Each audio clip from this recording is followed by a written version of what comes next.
So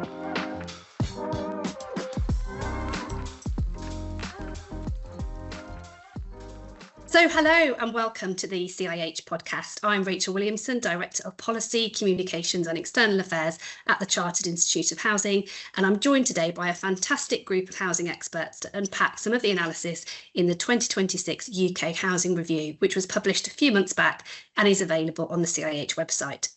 Our podcast panel is made up of the wonderful John Perry and Matthew Scott, policy advisors at CIH and UK Housing Review authors, Francesca Albanese, Executive Director of Policy and Social Change at Crisis, and Peter Williams, a man of many hats in the housing world, but for the purposes of today, a UK Housing Review author. So hello, everyone. Thank you for joining me. So by way of intro, for anyone who's not yet had a chance to take a look at the review, it highlights a housing system under sustained pressure. But despite the many challenges, there are signs of a shift in public investment, with a higher proportion of funding now going towards social and affordable housing compared to previous years, and some parts of the UK moving closer to aligning housing supply with need, showing that policy choices can make a difference. The review also points to emerging opportunities, including new supply programmes, the role of institutional investment, and a growing recognition of housing's link to health and well-being. So let's dive into the detail as we unpack some of the material covered in the commentary chapters. Let's start with housing supply, a massive topic, and the UK government has been clear on its ambition to deliver 1.5 million homes in England in this Parliament. But based on what we're seeing, are we on track? John, can I come to you first? What are your thoughts? What's the evidence telling us? Well, I've been looking at the figures and they're not very rosy, I'm afraid. The government is publishing the figures for how many additional homes it's created since it came to power in July 24. And so far, up to the end of March, it had added 342,100 homes to the housing stock in England. So that's 1 3/4 years of its 5-year target period.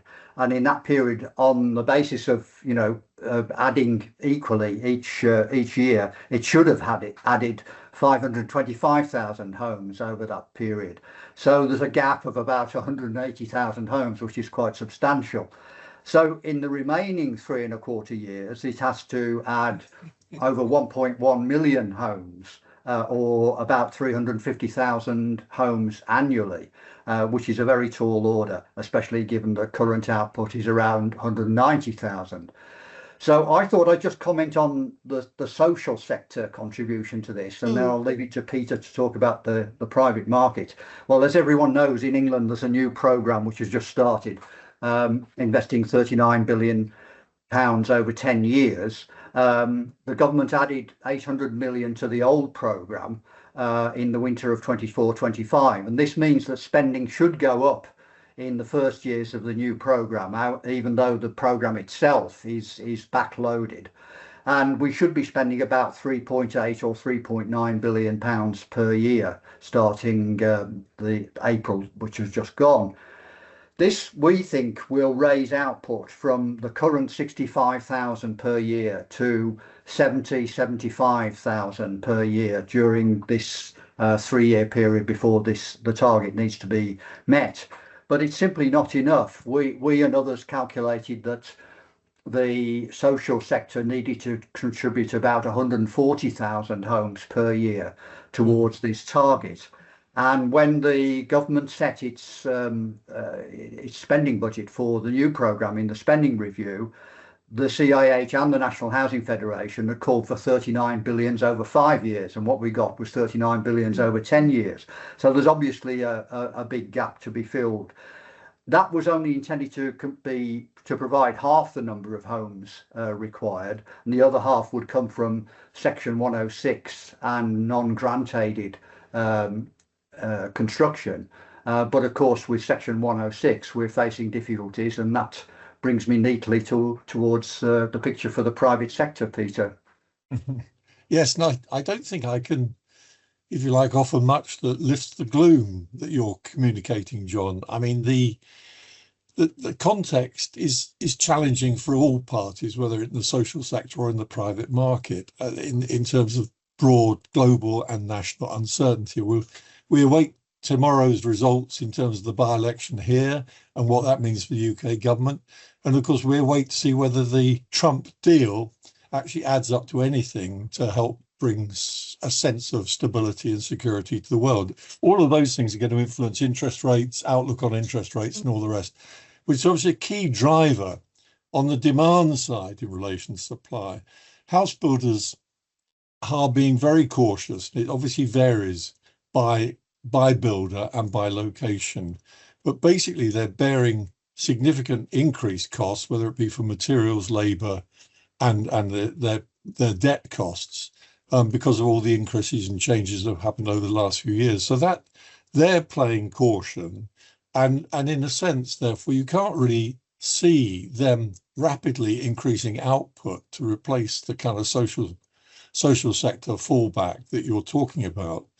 And indeed, I think it's worse than that in a sense, is that looking at the house building sector, there is a certain rethinking going on about buying new land and where to focus their efforts more on regeneration, where there's public sector funding involved, etc., etc. So their appetite to build speculatively new private market housing on, I was going to say greenfield sites, but greyfield sites as well, is obviously somewhat constrained at the moment. So all of that is going to mean that they're likely to undersupply the remaining target that we're talking about. And of course, backed onto that is then the demand side from the populace as a whole, which of course builders will build what the market demands. But by and large, as they operate, as many people will know about, on an absorption rate, in other words, build one, sell one, build one, sell one model, if there is demand isn't there, they will slow the output. And obviously demand is at the moment somewhat constrained. People are worried about the market, employment, etc. So they're worried about interest rates. All of those things are leading to a constraint. So the picture for me, I'm afraid, is quite challenging, I think, for the next 12 to 18 months. But at least today, we didn't have a Bank of England interest rate rise. That does begin to make the market think that interest rates may come down over the course of this year. And of course, with the deal on Iran, we may see swap rates, which affect the cost of government borrowing and affect the cost of fixed rate mortgages. We might see those slightly easing. So in a day, some of these gloomy outlooks change. And the problem here for all of us is dealing with that volatility. Day by day by day, the picture is changing, but we don't quite know in what direction. Yeah, thanks, Peter. And actually, we do quite a few of these podcasts. I'm not sure we've ever had to say before, we're recording on the afternoon of the 18th of June. But given that this will go out a little bit later and, the world could look quite different in 24 hours than where we're sitting now, who knows? People will be listening back and will obviously know the outcome. And as you say, global conflict, not just in Iran, but that is particularly putting, raising people's sort of risk caution and as you say, huge trickle down effect and really challenging, because at the point at which this government came into power, it seems like a long time ago now, but they're only 2 years in, aren't they? It was very challenging then. We were already starting from a position of there's a housing crisis, and they started incredibly ambitiously with their policy priorities, the commitments to regulatory change, the money that they have found, albeit never quite as much as we might want, but in the context, a good spending review settlement. But things have shifted, and sadly in sort of the wrong direction, really, for everything.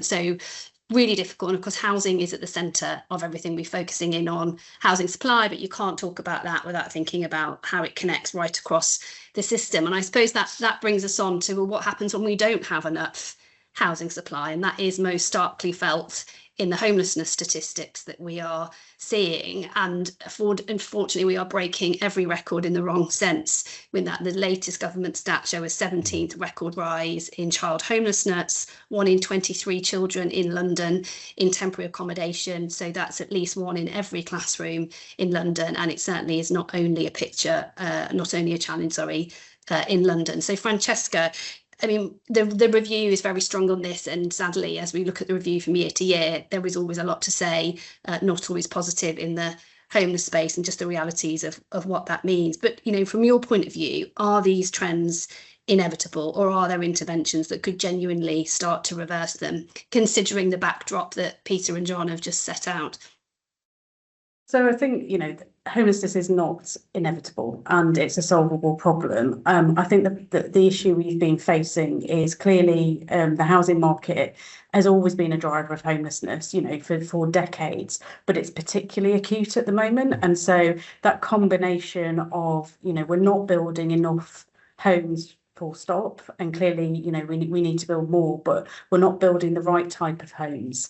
And one of the things that the UK Housing Review also points to is the core homelessness and projections modelling that is done by Heriot-Watt University jointly with Crisis, which actually allows us to model, what would actually make the biggest difference here. So, we are breaking records for the wrong reason. And I think one of the things we've been seeing is it's all forms of homelessness that are going up, and also across England, Scotland and Wales. And I think, particularly having, worked across all three countries for a long time in this, one of the things we had started to see is a kind of plateauing of homelessness in Scotland, particularly on T8, and then that has gone up again. And also in Wales, we had started to see kind of some quite noticeable changes in terms of us sleeping in the positive sense. It still is actually a lot better than other countries, but I think it's just that kind of pure kind of scale in terms of, everywhere we look, there is unfortunately this kind of this rise, and that is being driven predominantly by the housing market. And then what ends up happening is local authorities are put in very, very difficult positions where there isn't any kind of affordable stock, and so temporary accommodation is the only option, and that's what we're then seeing played out in terms of the statistics. But there are things that can be done. So the modelling shows there are two big levers we could pull here. One of them is increasing the local housing allowance so it actually matches the market rent again. And I know the review does look at that in a lot of detail, Sam Lister's analysis. So that is a real driver here. We are all of the same opinion across the sector. Increase LHA to make the private rented sector more affordable has a massive impact, and that is a short-term fix as well as a medium to longer-term one. There's also something around allocations here. So yes, we need more genuinely affordable homes for people experiencing homelessness, but we also need the homes to be allocated to people. So, I work in an organisation that runs services across 9 locations. We support around 10,000 people a year, and many people we work with don't get anywhere near social housing.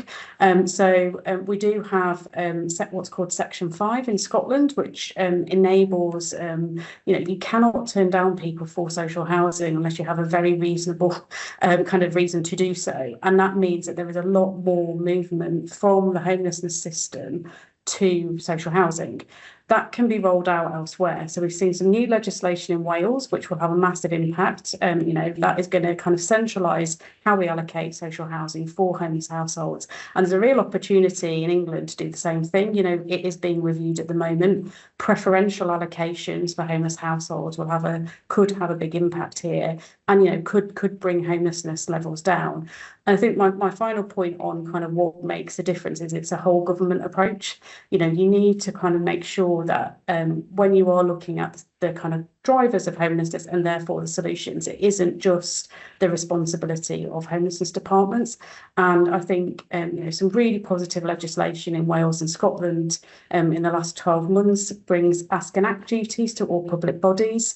There is a kind of opportunity under the UK government's plan to end homelessness, that we will see kind of more focus on prevention in England as well, and looking at kind of what a duty to collaborate with other public bodies might be able to do. And it is that thing of the more you can tackle homelessness upstream, the better it becomes in terms of actually kind of getting to the root causes, but also stopping people from kind of being forced into temporary accommodation. And there's lots of kind of really good examples of where hospitals step in and also, prevent homelessness. We've got some really punchy targets for the prison system in England that, we know that a lot of people coming out of prison go straight into homelessness. There are things you can do there, joined up services, looking at kind of what options people have, providing the right support. And that goes across the board. And I can't not mention the asylum system. That is at the moment driving up numbers of homelessness, and it's doing the exact opposite that we want it to do. So, we really need some kind of transformative work going on there. We can't have a situation where very, very vulnerable people are leaving the asylum system straight into the homelessness system. And, there's lots and lots of solutions out there that could really make a difference. Thank you, Francesca. And it's really good, I think, to end on the what can be done, because, we're all about the evidence, aren't we, when we're talking about the UK Housing Review, and there are points of it that are bleak and, the graphs are not going in the direction that we want in some areas. But there is an awful lot, as you say, that can be done, and homelessness does not need to be a given. Worth saying for anyone listening that isn't aware, when we talk about temporary accommodation, of course, it's not temporary for many people. For many people, it's years, and in some cases, whole childhoods, isn't it, lived in very insecure accommodation.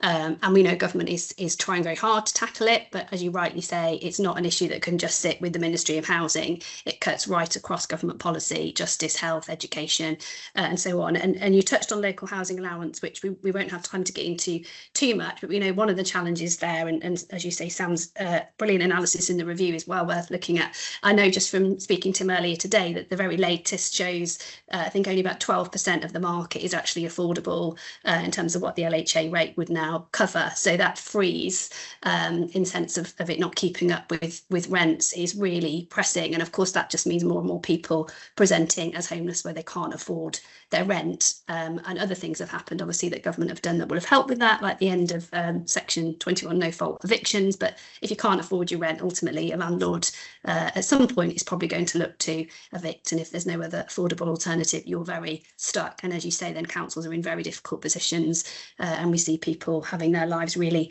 upended. So it's great to see government with an ambition to do something in that space. But this is where I think we'd all agree we need a bigger picture long-term housing strategy, the way we're looking at homelessness and what needs to happen in that space, but in the mix of the big picture system of, well, actually, what do we need from our private rented sector? How big do we want that to be realistically? How do we really deliver on ambitions on social housing? And how do we stimulate the market? As Peter said, well, we have a lot of private-led development. So it's like a jigsaw, isn't it? Alongside the focus on housing supply and equally what happens when we don't have enough of it, this government, as with the previous, actually has been very committed to also tackling issues in the quality of housing, and particularly in social housing, where they have more of a sort of carrot and stick approach that they can use. But obviously, housing conditions, irrespective of which tenure you're in, are an issue with some of our particularly aged housing stock. And Matthew, your chapter in the review looks specifically at housing conditions. So from your point of view, what are we seeing in terms of the quality of homes across the UK, and how do you think that links to some of the wider challenges that we've been discussing? I think Francesca used a really good word before, which is appropriate here, which is plateauing in terms of progress. I think in England, at least, if we go back 20 or so years to the Decent Homes Standard and the Decent Homes Programme, the funding that came alongside all of that led to quite substantial improvements in housing quality, especially in social housing. When I was doing a little bit of prep for this podcast, I dug out an old report from what is now the Public Accounts Committee that was published in 2010. And they were able to talk about substantial progress and over 1 million homes improved in social housing since 2001. If we compare that to a recent report published in February of this year by the Housing Communities and Local Government Committee, which was on housing conditions and social housing, their conclusion was basically that progress has stopped, or at the very least is stagnating massively. So in other words, improvements in housing quality, whether we measure them in terms of decent home standards or energy efficiency or whatever else, we typically measure them now in terms of 0 to 4% progress per year. And the review this year, as in the last few years, has sort of started to measure this progress as slowing down quite significantly. To give you one really specific example, for the first time in this year's review, for close to a decade, we've got updated figures for Northern Ireland. So the last stock condition survey that we had in Northern Ireland was 2016, I believe, or the figures covered 2016. We now have updated figures covering 2023. the level of unfitness is still 2% in 2023, the same as it was in 2016. So that gives you a broad sort of sense of what progress is doing across all four nations at the moment. In terms of how it links to some of the other things that we've been discussing, the drivers are quite complex, and they're quite complex in particular across different tenures. Across all four nations of the UK, there are still very limited effective policy interventions in the owner-occupied space and beyond bits and pieces of grants for energy efficiency and other home improvement works. Across the rented sectors, as John and Peter have been discussing already, there are quite considerable financial pressures, particularly on social housing. There are competing pressures around house building, and there is this kind of constant question of how do we balance the need for investment in new homes, particularly social rent homes, and investments in existing homes. And that is a question we should recognise as acute for government as well, because they have to weigh up that balance as much as social housing providers. And in the last 10 years, the private rented sector, again, at least in England, the regulation hasn't kept pace. We now have a decent home standard that will apply to the private rented sector, but that is going to take some time to come into force, and then it is going to take some time for that actually to be enforced by local authorities. So it's a stagnating picture, in other words, in the policy landscape that you mentioned before, Rachel. Some of the decent home standards that are coming in, social housing is getting an updated one, the PRS is getting one for the first time. The honest answer is we don't really know at the moment what that will mean in terms of improvements. We don't really have a good sense of that, and it will only be in the next 2 to 3 years, as the sort of figures start to feed through from the English Housing Survey and other sources, that we'll get a sense of whether that's taking place. Thank you. So I think the challenge is everything is expensive, isn't it? And we can be overdue sometimes in the policy framework, but what gets measured gets done. But that also has to be paid for. And that's the tension, isn't it, in the driving up quality of homes. And that is so important if you are providing a landlord service, whether in private or social housing. It's got to be decent in the sort of technical definition of that. But then there's also that tension with the same pot of money having to cover supplying new for people that, as Francesca's very powerfully illustrated, are impacted by not having a safe, secure home. So Peter, just thinking about the economic context, because of course that drives so much of this, and again those people listening will be familiar, and it may have moved on by next week, with the challenges around, for example, defence spending. As a nation and as a United Kingdom, there are so many pressures on a limited amount of government spending, with borrowing rates as they are, and as you've rightly demonstrated, lots of things happening outside of government's control. It doesn't look like it's really getting any easier, although perhaps in a week's time it may feel like it is. But what do you think all of this means for housing investment and the wider housing market? Yes, I mean, your guess is as good as mine. I mean, I was sort of thinking of a traffic light analogy. Are we, if we're imagining ourselves on amber at the moment, are we thinking we're going to green, or are we thinking it's going to red? Now, I mean, just based on yesterday's announcements, you might have a slight feeling that it could possibly go green. I mean, one of the ironies of the economic context, not least the supply shortfall that we've been talking about, is of course that means that for investors, investing in UK housing assets are still quite attractive, because of course prices have remained fixed and high, albeit fluctuating and lower in London. But it has meant that investors approach the UK with the confidence this is such an undersupplied market, they can invest and expect a decent return on it. So there's a kind of upside to the downside that we've been talking about. I mean, I find it very hard to see how, in the context of constrained public spending, as you've highlighted, it's going to be very difficult to see a big increase in housing spending, given other demands, and not least, obviously, the defence spending. Then the question, of course, comes is, well, can we lever in more private finance? And there clearly are opportunities to do that. I noticed the National Housing Bank has just announced its first funding contribution, but it is to the build-to-rent sector. Again, in a sense, would that have been on our priority list? Probably not. But it certainly, probably, I'm guessing, is partly based upon the idea that will help supply, just the crude macro numbers, rather than the priorities that everybody here has been talking about. So there are opportunities to deliver in more private finance. And in many ways, the future of the housing sector right now seems to me, yes, there's the things that Francesca's talked about doing what we're doing better. But in terms of big global sums, it does seem to me that private sector investment is the key. The question is then how it's deployed. And of course, it won't be deployed to a large extent in the kind of pressure areas that we're talking about. So I'm slightly stuck as to where we will go. I mean, my personal view is that ultimately the future for more funding in the housing sector is higher taxation. Well, and that's always a political hot potato, isn't it? And of course, alongside all of this is the debate on getting the benefit bill down, which I think pretty much all parties seem to have a consensus over. But at the same time, we know we're calling for an unfreezing of local housing allowance and have been supportive of the end of the two-child benefit cap because of how that impacts children in poverty. But of course, there are some very difficult trade-offs that government of whichever party are having to face into. But as we all know, the cost of not doing some of these things is not, well, it's not without a cost, is it? We are spending a huge amount of money on subsidising the people who can't afford home without assistance because there just isn't enough supply and hasn't been for many, many years. So incredibly difficult. And I think you're absolutely right, Peter. We are going to clearly have to look beyond what government can pay for itself or can grant fund, given the fiscal rules as they are and the limitations because of debt impact. Coming on to then just one maybe final topic, which often comes up and can be a bit controversial, but it speaks to the challenge on the affordability of rent, which we know is very real for many people.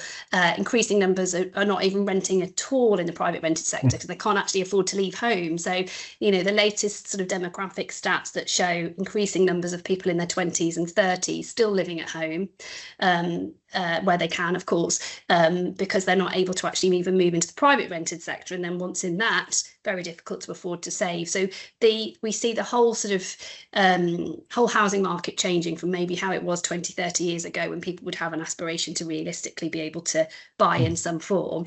And so rent control increasingly comes up as a suggested response to that, and we've seen that play out differently in obviously different parts of the UK and indeed globally. John, I know this is an area that you have looked at, so perhaps you can just summarise for us, and I know it's difficult because it's a big topic, so in a few minutes, what do you see the evidence saying, and would rent control, do you think, work in a UK context? Well, we have the legislation in Scotland, which is now in place, so they could implement rent control. But I don't think there have been any designations of rent control areas yet, which is what's required. And I noticed that Sadiq Khan had said that he would like to be able to control rents in London.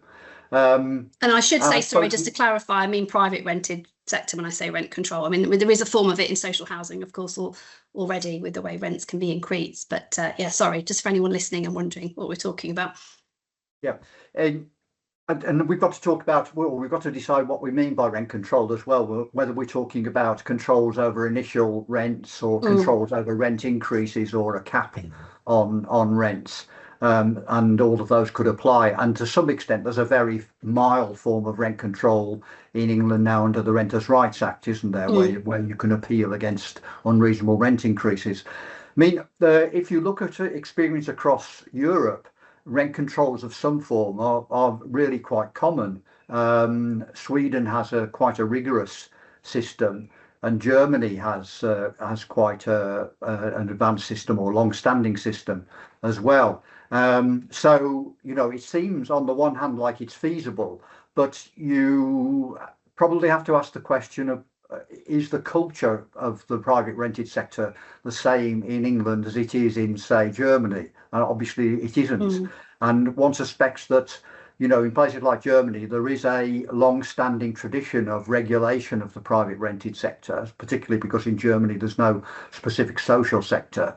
And so this kind of thing is more accepted, and landlords are comfortable with it. Whereas in England, particularly, even more so than Scotland, I think there'll be, very widespread opposition, and particularly given that we have this unusual sector where so much of it is dominated by very small landlords who only own a few properties. So I'm a bit of an agnostic on the issue, to be honest. You can see the temptation of having it, but on the other hand, will the system cope? Will it lead to more or fewer homes being available? Yeah, and Peter, I'm sure you've got some thoughts on this. Well, I mean, it is a very, very, very difficult area, and government should tread very carefully. And indeed, that's evident in Scotland in a way. They've danced around this and really have left it open as to whether or not it exists. I mean, John's right to say there are various forms of rent control, rent influencing, and I mean finding a way forward. We've obviously had a history of rent control in Britain from 1915 to the 50s, and it wasn't very successful in terms of it delivered a very poor quality private rented sector, which I'm sure nobody would wish to see return, although it does still exist. And bringing it back in clearly will have big impact. So I noticed a recent research report that's highlighted linking rent control with some sort of relatively more progressive taxation treatment for landlords. So a kind of trade-off between accept rent control but get more allowances, etc. I mean, clearly, as John has touched upon, a large number of those individual landlords are people of my age or even your age who've been trying to boost their pension incomes in the absence of other assets performing as well as property. And clearly, I don't think anybody would want to rush to penalise them, but they have, like all landlords, in some periods made super profits. And if you trade on the back of house price inflation in Britain, significant profits over and above other assets. So, I mean, there must be a little wriggle room there, but I think this is as much about the economics of rent control. It's about the politics of rent control, and making a lasting innovation around this, I think, is extremely difficult. And I think governments, as we have seen across the UK, will tread very carefully here. Yeah, absolutely. Well, this is certainly one that we're going to keep talking about, thinking about, and a good example of why the evidence is so important in understanding, but also the context, as you rightly said, John, and comparing with Germany, the context in which we are operating. And of course, we talk about the housing market across the UK, as we've discovered a little bit through the conversation. These things play out differently in different parts of the UK, and indeed within England, we see quite a lot of regional variation as well. So we are coming to the end. We have done a very quick whistle-stop tour through some of the subjects, some of the topics in this year's review. But just as we start to draw it to a close, I wonder if we could just zoom out slightly. Clearly, there's lots of pressure on the system and has been for a long time. There's a lot of political focus on housing too. That's not always a good thing. But to take the positives, a lot of people talking about it and a lot of interest in it. We're still, of course, waiting to see the long-term housing strategy, which we understand is coming, and so we're looking forward to that. But from your perspectives, what's perhaps this is a difficult question, I know, but what's the one thing policymakers should be prioritising right now from your perspective? Francesca, I'll come to you first. Oh, very difficult question.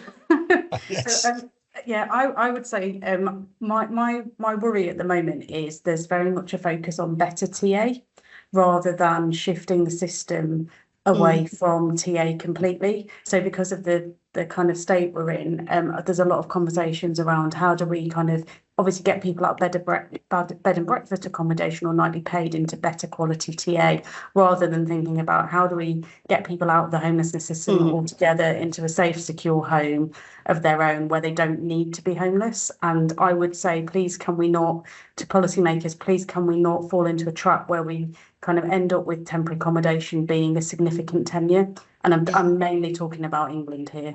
Yeah, absolutely. So a much clearer focus on prevention rather than response, which clearly is better for everybody as well as fiscally, but much more importantly from a humane level. Let's just avoid people ending up homeless in the first place. As you've clearly said, it doesn't need to be the case. Thank you. Matthew, what about you? I'm going to go for a slightly different tack on this one. Policymakers, I think, should be continuing to focus on good evidence and having the will to act on that evidence as much as possible. Obviously, we know compromise and trade-offs are really, really central to the policy-making process. They always have been, they always will be, but particularly over the last year or so, we've seen some really good examples of evidence leading to significant change. I was thinking before this that the right to buy reforms currently going through Parliament as part of the social housing bill, it's likely, I suspect, that John has been making the case for the evidence for those reforms since I was in primary school, probably. And John has articulated that and re-articulated that. And now we've seen through this bill that, according to the impact assessment alongside it, we're going to have a net gain of 18,000 social homes over 10 years as a consequence of these reforms. And the evidence behind that has always been clear. The evidence to do this has always been really, really solid. And in the past year, we've seen that evidence acted on. And, you know, it's not a complete end to right to buy, which is what some of us might have preferred, but it's still a really significant intervention that is going to make a difference. So, in short, good evidence and the will and courage to act on that evidence would be my continuing ask. Thank you, Matthew. Well, everyone here will be in agreement, I think, about evidence-based policy making. But when the evidence and the politics align, great things can be done. And that is a fantastic example. And for anyone that doesn't know John, that's slightly giving away the age, isn't it? But very important that these things can be campaigned for over many years. And then perhaps an encouragement to anyone who might have got a bit gloomy as we've had the conversation today about things being difficult, that actually sometimes these people have campaigned for years, like the end of the 2-child benefit cap, not feeling like they're getting anywhere. And then things move, the winds change politically, and decisions are made, just like we've seen on right to buy. Not to say they can't change again. So, of course, it's really important we keep making the case. But yeah, that was a brilliant example. Thanks, Matthew. What about you, Peter? Well, I'm going to be greedy.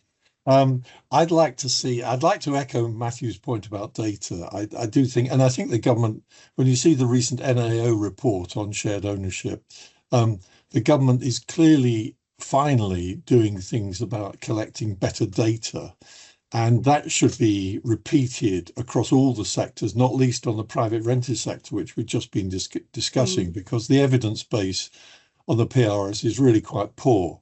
So evidence, I'd like government to continue down that. I'd like to make sure that the work on leasehold reform does properly treat with the issues of shared owners. This is where the two worlds of shared ownership and leasehold overlap, and they need to address it properly. And finally, for me, it's about the joined up agenda. It's that the strategy genuinely does look to see how the different sectors operate and interact, and how, not least given our discussion, is how we look at the ladders between home ownership and private renting, so that we look at a dynamic housing system where there is really active movement between different sectors and government promoting those movements rather than just treating them as single sectors.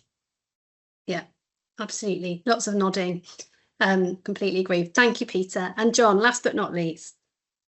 Well, just adding to a point that I guess that Peter made, but also Francesca, in relation to homelessness, Francesca said that it's not just a responsibility of the housing department, it touches on the responsibilities of DWP and the Home Office at least. And I suppose one of the things we've been trying to do in the review over the years is to paint this bigger picture around the decisive factors in housing and the housing market. So, for example, we've had a chapter about the role of the Bank of England. Last year we had a chapter on housing and wealth. In this coming review we'll have a chapter on housing and taxation.